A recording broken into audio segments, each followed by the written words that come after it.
Change oil tayo after 128 kilometers. So ito yung oil na nakuha natin, ano? Ayan siya. So ito yung 128, ito yung din yung oil from the factory or nung bago siya, no? I mean, yeah. And then ang sukat ng kanyang bolt sa drain plug is 14 mm. Ayan. So na overnight na natin siya na drain, no? Ito na siya, babalikan natin to kasi lalagyan natin siya ng panibagong langis. Ayan siya, guys. Yung tumutulo pa, no? May tulo pa. Pero syempre, lagyan na natin siya, no? Lagyan na natin yung pinaka bolt niya.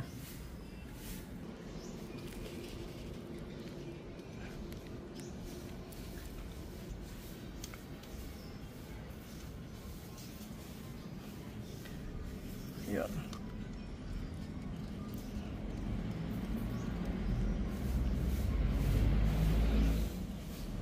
Ayan lang siya, guys. And then higpitan natin siya.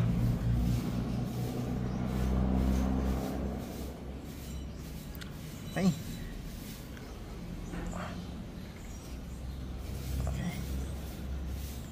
Center stud lang natin siya, guys. Hindi siya naka center stand eh.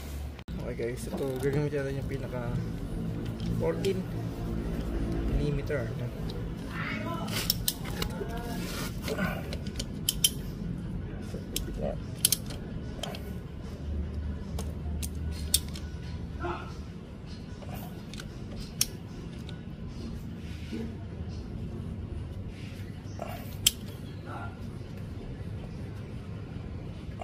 Okay, guys, so I think okay na siya.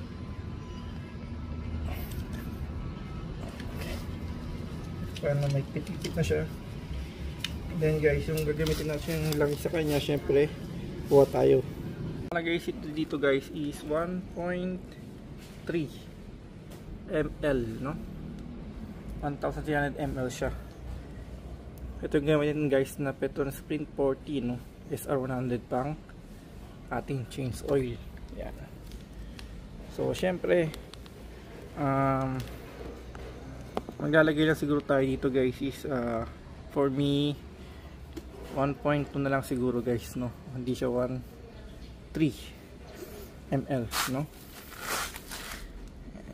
Ganyan lang is yun lang siya, no?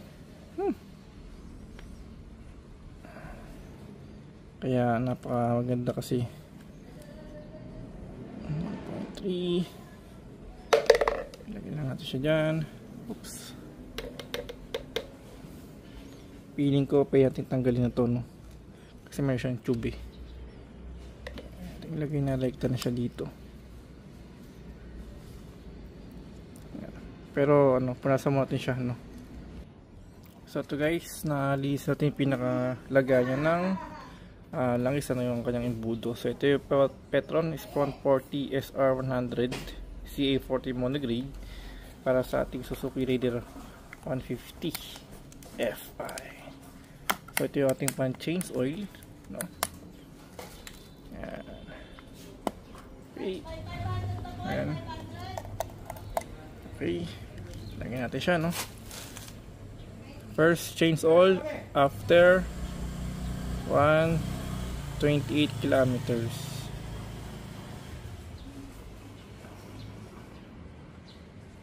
Yun.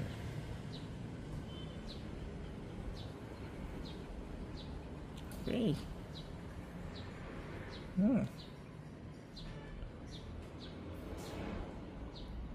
It's nice, ah. Okay.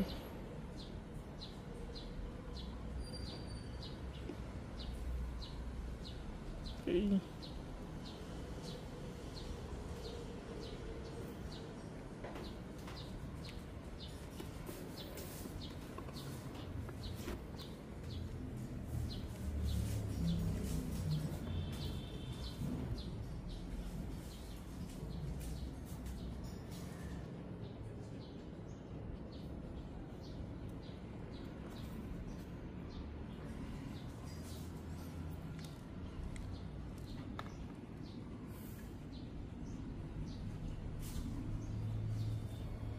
Yan. So nalagay natin siya almost, no? So yun guys, yung pinagpalitan, lalagay natin dito siya. And then check natin kung gaano karami talaga siya, or kung 1.3 ml talaga siya, no? Okay. I guess pwede na muna siyang ganyan muna, no? Okay. Check natin kung mapupuno yung 1.3. Okay. Tapos takpan muna natin to, no? Takpan muna natin siya. So wag lang masyadong maigpit kasi yun lang talaga nakalagay dyan, para pwedeng pihitin naman din siya ng kamay and then di siya ma-loose thread. Okay, so guys, ilagay natin yung pinaka pinagpalitan na lang is kung kakasya din siya dito, kasi ito 1 liter to ang nakalagay is 1.3. Yung pinagpalitan na lang is, or ito yung pinaka-stock na lang is niya from the factory ng ating Suzuki Leader 150 Fi. So ang gagawin natin guys, para malaman natin kung talagang 1.3 nakalagay, ito kasi 1 liter, tingnan natin kung mapupuno siya. Ito mag-start, nasa lang natin ng konti, ano? Yun, so go.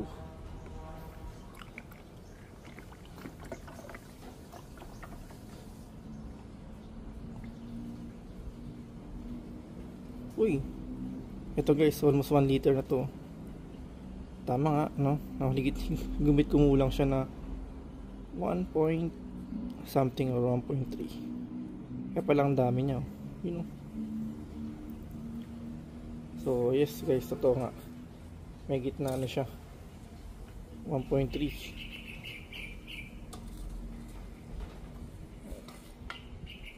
So ang gawin natin siya guys is lagyan pa natin siya ng langis pala, no? Obligado pala ganyan ng konting langis.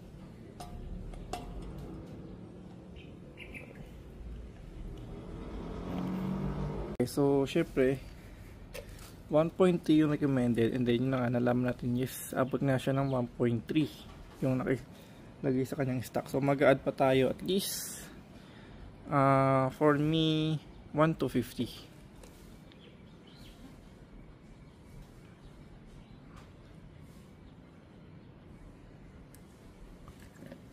So ito yung extra natin, ano, kasi sa CB kasi naglagay tayo ng 1.2.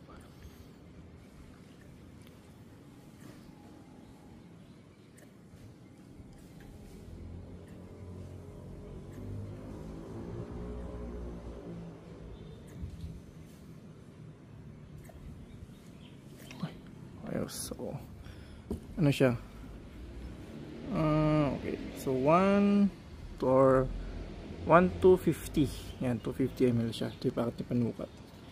Then lagyan natin siya dito, siguro like na natin siya, no, kasi mayroon naman itong ano, saka maganda kasi nasa ibabaw lang. Okay, taga lang yun. So guys, lagyan natin na.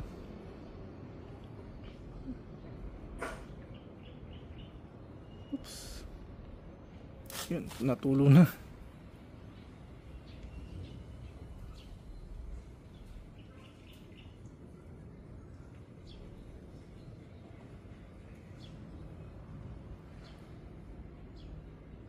So ito yung ating Suzuki Leader 150 Fi. Ang gamit po nating langis again is the Petron Sprint 40 SR100 monograde na ating pang break-in, or ito nga po after 128 kilometers. Dapat kasi guys, ano siya, 100, pero nasobra pa tayo ng konti.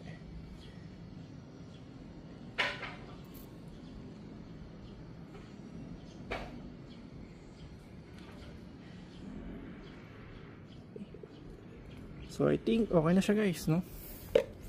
Punasan ko lang to guys yung ating takip. So yun guys, punasan natin siya. Takpan lang natin, ano?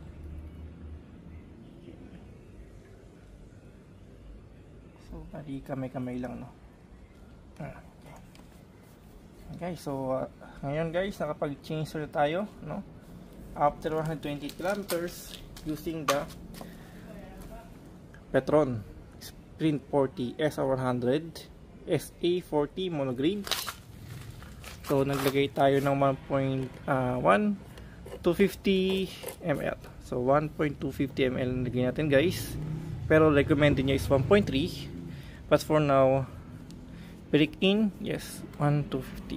And then guys, meron siyang oil filter. Hindi tayo nakabili pa, pero siguro papalitan na siya after 1,000 kilometers. And then after that, maybe every ano lang siguro, no? Every 3,000 kilometers, no? Kasi kung gagawin nating every change oil palit filter, medyo magastos na. And then yun nga, kaganda sa kay Raider, meron siyang oil filter which is good thing na kahit paano nasasala mabuti. Yung langis na umikot sa kanyang engine, sa kanyang clutch. So matagal-tagal lang buhay magiging langis ito kasi nasasala siya, may filter siya, no. Okay guys, so thank you for watching po, no. This is RPC TV, at kung nag-enjoy ka sa ating video, you can support man po guys, no. Sorry guys, yung ating aso yung aso natin yan. Okay, so yun again, thank you for watching. See you on my next video. Ciao.